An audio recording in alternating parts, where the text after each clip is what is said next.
ফ্যাসিস্টের টাকা আছে তাই বলে জামিন হয়? ফ্যাসিস্টদের ক্ষমতা ছিল তাই বলে জামিন হয়? তাহলে আইন যদি সবার জন্য সমান হয়, মানবাধিকার যদি সবার জন্য হয়, তাহলে আমার বিডিআর সদস্যরা কেন এখনো জেলখানায়? বিস্ফোরক দ্রব্য ও বিশেষ আইনে যে মামলা, এই মামলা জামিন হয়েছে আওয়ামী লীগের ফ্যাসিস্টদের। দ্বিতীয় হচ্ছে যে 9/10/2024 তারিখে আমাদের সাবেক পরিকল্পনা মন্ত্রী এবং আমাদের যে সাবির হোসেন চৌধুরী বন পরিবেশ মন্ত্রী, জলবায়ু মন্ত্রী, তার জামিন হইল। অথচ একই ধরনের মামলা, একই মামলায় বিডিআর সদস্যদের কেন এখন পর্যন্ত জামিন হয় না? কারণ এখানে উল্লেখ আছে 5 আগস্টের পরে যেই সকল ফ্যাসিস্টরা জামিন পাইছে, কিন্তু আমাদের বিডিআর সদস্যরা জামিনের শুনানি করতে পারে না। এই বাধাটা কোথায়? কেন আমাদের বিচারক অসুস্থ হয়ে যান? এই বিষয়গুলো আমাদেরকে পরিষ্কার করা উচিত। 5 আগস্টের পরে যদি ফ্যাসিস্টরা জামিন পায়, দেশপ্রেমিক বিডিআর সদস্যরা যারা ষড়যন্ত্রের শিকার, তারা কেন জামিন পাচ্ছে না? তারা কেন মুক্ত হচ্ছে না? রাজনৈতিক ব্যক্তিরা যদি এখান থেকে মুক্তি পায়, রাজনৈতিক প্রতিহিংসার শিকার যারা দেশকে বিক্রি করে দেয়, তারা যদি জামিন পায়, যারা দেশকে রক্ষা করার জন্য মা ও মাতৃকে ভালোবেসে যারা এই সৈনিকে আসছেন, তাদের কোনো জামিন হয় না। এটা হচ্ছে যে জাতির সবার কাছে আমার একটা প্রশ্ন, এই জাতির কাছে প্রশ্ন হচ্ছে যে ফ্যাসিস্টের টাকা আছে তাই বলে জামিন হয়? ফ্যাসিস্টদের ক্ষমতা ছিল তাই বলে জামিন হয়? তাহলে আইন যদি সবার জন্য সমান হয়, মানবাধিকার যদি সবার জন্য হয়, তাহলে আমার বিডিআর সদস্যরা কেন এখনো জেলখানায়? এখনো জামিন পাবে না? এই বৈষম্যর বিরুদ্ধে যে আমরা লড়াই করলাম, এখনো এই বৈষম্য কেন আমাদের জন্য? এই বৈষম্যটা আমরা ভাঙতে চাই। ন্যায্যতা এবং ন্যায় বিচারের বাংলাদেশ দেখতে চাই, এবং প্রতিটা রাজনৈতিক দলের প্রধানদের মুখে আমরা বলি শুনি যে এটা নাকি ইনসাফের বাংলাদেশ চায়। ইনসাফের বাংলাদেশ হইলে যদি এই স্বৈরাচাররা যদি জামিন পায়, আমার বিডিআর সদস্যরা কেন জামিন পাবে না? আমি এই প্রত্যেকটা দল, এই বাংলাদেশের প্রত্যেকটা উপদেষ্টাকে একটা মেসেজ দিতে চাই যে যদি স্বৈরাচাররা যদি জামিন পায়, স্বৈরাচাররা যদি সব ধরনের সুযোগ সুবিধা পায়, তাহলে দেশপ্রেমিক বিডিআর সদস্যরা এখনো কেন কারাগারে আছে? তো অ্যামনেস্টি ইন্টারন্যাশনালের মতে 47 জন বিডিআর সদস্যকে নির্যাতনের মাধ্যমে হত্যা করা হয় জেলখানায়। তো সেক্ষেত্রে আমরা কিন্তু এখন পর্যন্ত এই পরিবারগুলা এই হত্যাকাণ্ডের বিষয়ে কোথাও কিছু বলতে পারে নাই। আর তাছাড়াও রিমান্ডের পরেও 69 জন সদস্য এই কারাগারে মৃত্যুবরণ করে, এবং 5 আগস্টের পরে এখন পর্যন্ত 6 জন বিডিআর সদস্য মৃত্যুবরণ করে। তো সেক্ষেত্রে একটা বিষয় হচ্ছে যে স্বাধীন তদন্ত কমিটির গঠনের যে বিষয়টা, এটা স্বাগত জানাচ্ছি, কিন্তু এই কমিটিগুলোতে কে থাকতেছে, কে বা কারা থাকতেছেন, এটা আমরা এখন পর্যন্ত যারা ক্ষতিগ্রস্ত পরিবার আমরা জানতে পাচ্ছি না।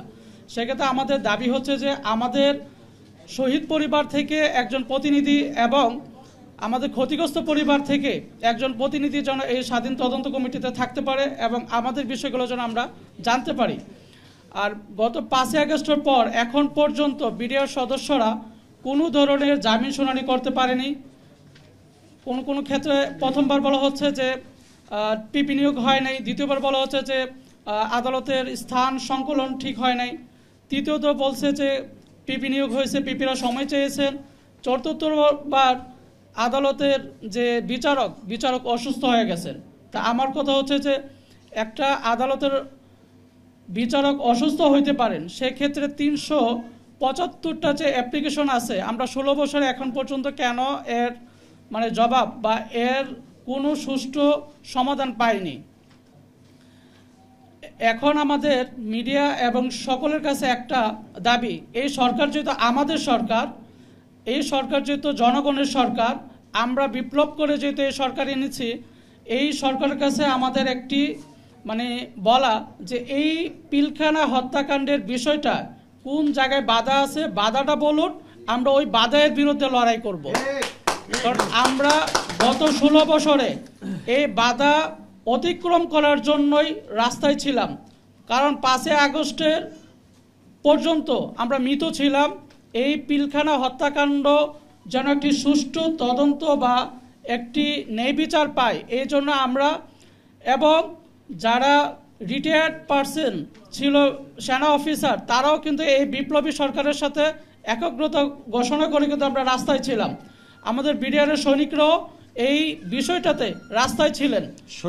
আমাদের বিষয় হচ্ছে যে আমাদের সরকার কোথায় মানে আটকে আছে আমরা এটা জানতে চাই। আমরা ওই আটকানোর বিরুদ্ধেই আবার লড়াই করতে চাই এবং দেশবিরোধী যে আগ্রাসন, এই আগ্রাসনের মোকাবেলা করতে হলে প্রশিক্ষিত দেশপ্রেমিক বিডিআর সদস্য ছাড়া আপনারা এই আগ্রাসনকে রুখতে পারবেন না। কারণ একটা গার্ডকে কেউ মানে 2 পয়সা মূল্য দিবে না। যদি একটা বাংলাদেশের সৈনিক হয়, সৈনিকের বিরুদ্ধে মানে দাঁড়াতে হলে তারা চিন্তা ভাবনা করবে, কারণ এখন তো সৈনিক নাই, তারা হচ্ছে গার্ড। এই গার্ড দিয়ে বাংলাদেশ পরিচালনা করার কোনো প্রয়োজন নাই। আমরা চাচ্ছি যে আমাদের বাংলাদেশ রাইফেলস বাংলাদেশের হাতিয়ার হিসেবে এই বাংলাদেশের আবার বর্ডারকে সুরক্ষিত রাখবে। বর্ডার সুরক্ষিত করতে হলে আমাদেরকে অবশ্যই আমাদের বর্ডার সিকিউরিটি ফোর্সকে শক্তিশালী করতে হবে এবং এই দেশপ্রেমিক বিডিআর সদস্য সহ যারা এই পিলখানা হত্যাকাণ্ডের বিষয়ে কথা বলতে গিয়ে চাকরিচ্যুত হয়েছেন, প্রত্যেকটা সেনা অফিসারকে পুনর্বহাল করতে হবে। 18,520 জন পরিবার যেন তাদের ন্যায্য এবং ন্যায্য অধিকার ফিরে পায়, এটা হচ্ছে আমাদের দাবি। আর 16 বছরে কেন এখন পর্যন্ত একটা জামিনের অ্যাপ্লিকেশনের শুনানি হয় নাই, এই বাধাটা কোথায়, এটা আমরা বিডিআর পরিবার জানতে চাই। এবং আগামী ডেটে আগামী 9/1/2025 যে আমাদের আদালত আছে, এই আদালতে যেন আমাদের জেলবন্দি যারা আছেন তারা যেন জামিন পায় এবং জামিনের অ্যাপ্লিকেশনগুলো যেন শুনে উপযুক্ত আদালতের জন্য আমরা এই কথাগুলো বলতে পারি। আদালত সংস্কারের বিষয়ে গত 10 তারিখে একটি প্রজ্ঞাপন জারি করেন আইন মন্ত্রণালয়। এই আইন মন্ত্রণালয়ের অধীনে যে প্রজ্ঞাপন জারি করা হয় কতটুকু সংস্কার হয়েছে, এটাও আমরা মানে আরেকটা প্রজ্ঞাপনের মাধ্যমে জানতে চাই। এই হচ্ছে আমাদের আজকের বিষয়বস্তু। মানে মূল বিষয়বস্তু হচ্ছে যে মানে বিডিআরের ইস্যুতে সরকার কোন জায়গায় আটকে আছে, ওই জায়গাটা আমাদেরকে স্পষ্ট করুক, আমরা তার বিরুদ্ধে লড়াই করব। আমরা যেমনভাবে এই ফ্যাসিস্টের ওই জায়গাতে হাত দেব, আমরা এই ফ্যাসিস্টের বিরুদ্ধে যেহেতু দাঁড়াইতে পারছি, এই ঠুঙ্কু এই ছোটোখাটো মানে বাধা আমরা অতিক্রম করে এই সরকারকে ব্যর্থ সরকারের জন্য পরিণত না হয়, সেক্ষেত্রে যেই ধরনের ব্যবস্থা গ্রহণ করতে হয় আমরা রাজপথে থেকে আদালতে থেকে যেইখানে যে জায়গা থেকে আমাদেরকে এই সরকারকে পরিচালিত করতে হয় আমরা ওইভাবেই সরকারের সাথে লিয়াজু করে চলব।